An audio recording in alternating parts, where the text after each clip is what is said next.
ನಮಸ್ಕಾರ, ನಾನು ಡಾಕ್ಟರ್ ಶ್ವೇತಾ, ನಿರ್ದೇಶಕಿ, ಸಮ್ಯಕ್ ದೃಷ್ಟಿ ಕಣ್ಣಿನ ಆಸ್ಪತ್ರೆ, ಗುಬ್ಬಳಾಳ ಮತ್ತು ಹಾರೋಹಳ್ಳಿ.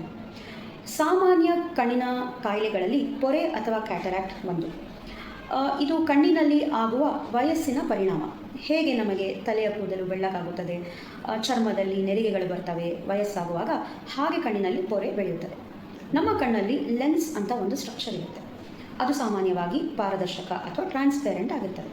ವಯಸ್ಸಾಗುವಾಗ ಅದರ ಟ್ರಾನ್ಸ್ಪೇರೆನ್ಸಿ ಕಳೆದುಕೊಂಡು ಅದು ಒಪೇಕ್ ಆಗುತ್ತೆ. ಆಗ ನಾವು ಅದನ್ನು ಪೊರೆ ಅಥವಾ ಕ್ಯಾಟ್ರಾಕ್ಟ್ ಅಂತ ಕರಿತೀವಿ. ಸಾಮಾನ್ಯವಾಗಿ 50 ಅಥವಾ 55ರ ನಂತರ ನಾವು ಕ್ಯಾಟ್ರಾಕ್ಟ್ ಚೇಂಜಸ್ನ ಕಾಣ್ತೇವೆ. ಯಾವಾಗ ವಯಸ್ಸಾಗುವಾಗ ಕನ್ನಡಕದಲ್ಲಿ ಸಹ ದೃಷ್ಟಿ ಮಂಜಾಗ್ತದೆ, ಅವರಿಗೆ ಸರಿಯಾಗಿ ಕಾಣೋದಿಲ್ಲ, ಆಗ ಕ್ಯಾಟ್ರಾಕ್ಟ್ ಬೆಳೆದಿರಬಹುದು. ಕೆಲವರಿಗೆ 30-40ರಲ್ಲಿ ಸಹ ಪೊರೆ ಬೆಳೆಯುವ ಚಾನ್ಸಸ್ ಇದೆ. ಅದರ ಸಾಮಾನ್ಯ ಕಾರಣ ಮಧುಮೇಹ ಅಥವಾ ಡಯಾಬಿಟಿಸ್. ಬ್ಲಡ್ ಶುಗರ್ ಲೆವೆಲ್ ಜಾಸ್ತಿ ಇದ್ದಾಗ, ಏರುಪೇರಾಗುವಾಗ ಲೆನ್ಸ್ ನಲ್ಲಿ ಇರೋ ಗ್ಲೂಕೋಸ್ ಮೆಟಬಾಲಿಸಮ್ ಮೇಲೆ ಪರಿಣಾಮಕಾರಿಯಾಗಿ ಅದರ ಟ್ರಾನ್ಸ್ಪೇರೆನ್ಸಿ ಕಳೆದುಕೊಂಡು ಕ್ಯಾಟ್ರಾಕ್ಟ್ ಅಥವಾ ಪೊರೆ ಬೆಳೆಯುತ್ತದೆ. ಯಾರು sun exposure, UV light exposure ಜಾಸ್ತಿ ಆಗ್ತದೆ, ಅವರಿಗೂ ಸಹ ಪೊರೆ ಬೇಗ ಬೆಳೆಯಬಹುದು. ಕೆಲವೊಮ್ಮೆ ಅಪಘಾತಗಳು, injury to the eye, lens damage ಆಗಿ ಸಹ ಕ್ಯಾಟ್ರಾಕ್ಟ್ ಡೆವಲಪ್ ಆಗ್ತದೆ.